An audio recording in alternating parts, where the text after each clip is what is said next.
إذا قمنا بحساب عدد كلمات الأذان، يعني الله أكبر الله أكبر إلى آخره إلى لا إله إلا الله، كم كلمة؟ سوف نجد 50 كلمة. يعني ما هي الدلالة من ذلك؟ نحن نعلم أن الحسنة ب10 أمثالها، فإذا كان الأذان يتم كل يوم 5 مرات والحسنة ب10 أمثالها، إذن 10 في 5 ب50، وهي كلمات الأذان. قال تبارك وتعالى: من جاء بالحسنة فله 10 أمثالها. حتى إن النبي صلى الله عليه وسلم يعني أكد هذا الأمر، قال: هي 5 صلوات ولكنها 50، لأن الله يضاعف الأجر، الحسنة ب10 أمثالها. فعل الأذان كم مرة ورد في القرآن؟ يعني ربما كثير منا لم يفكر. كلمة أذن وردت مرتين، دققوا معي، أذن مرتين. وكلمة مؤذن مرتين، 4 مرات. وكلمة أذن بفعل الأمر مرة، 5 مرات.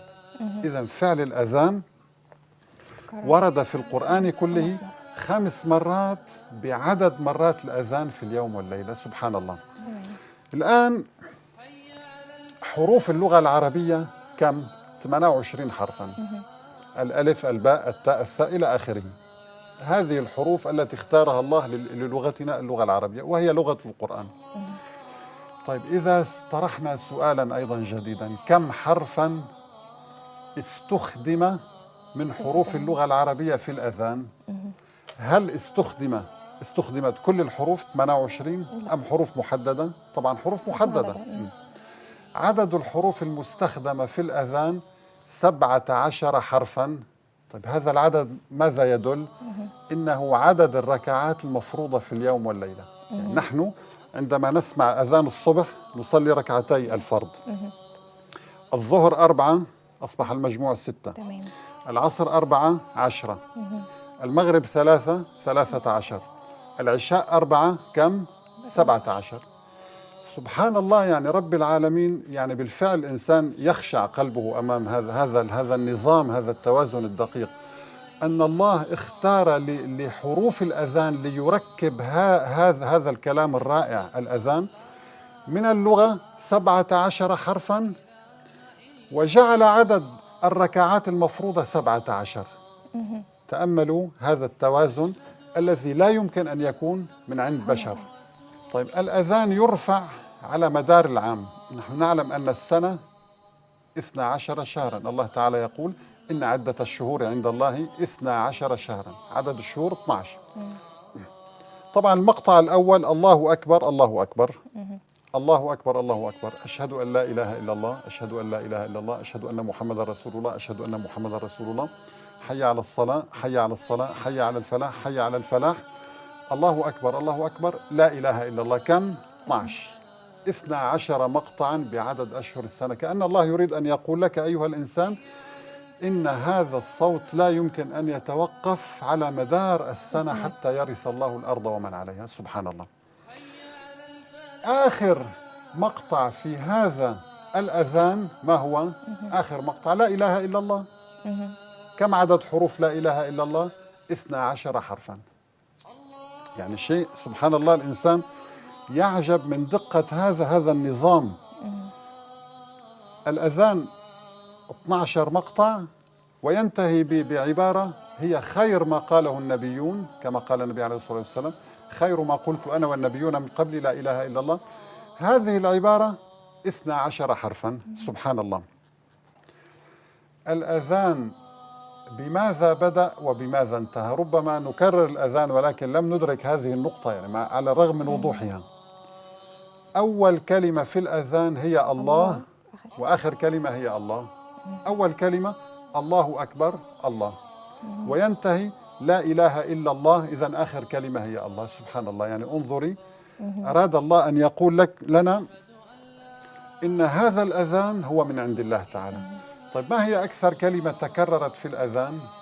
إنها كلمة الله أيضا، 11 مرة. لماذا 11؟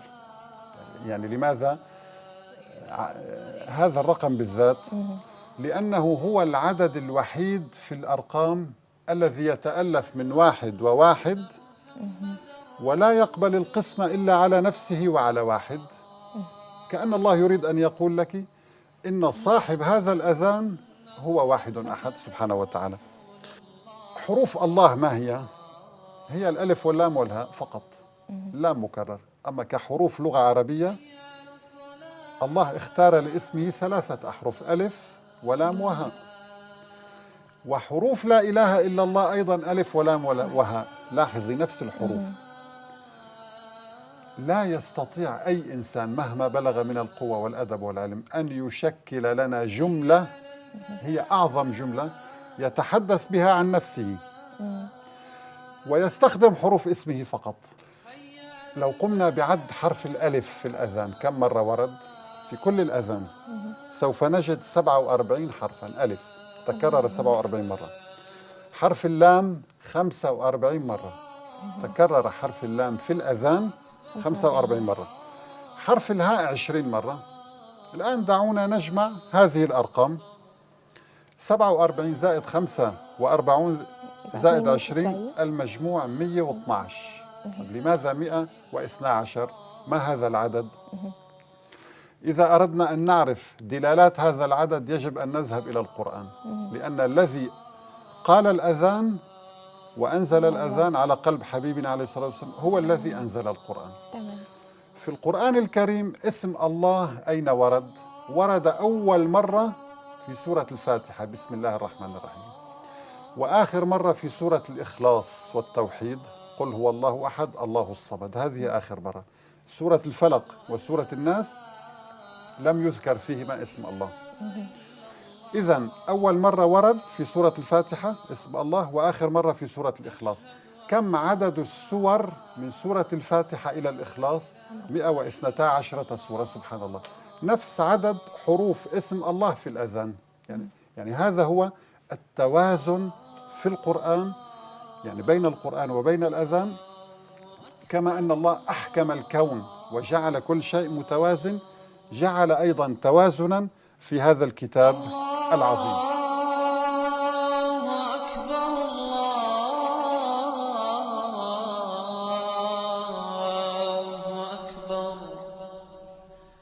أشهد أن لا إله إلا الله،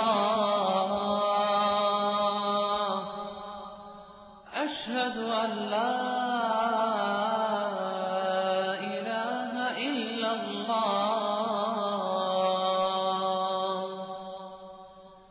أشهد أن محمدا رسول الله،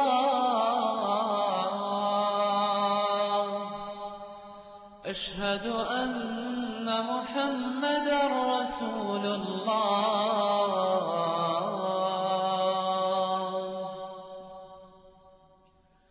حي على الصلاة،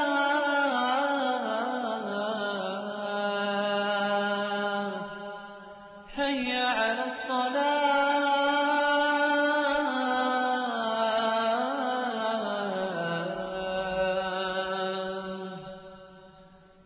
حي على الفلاح،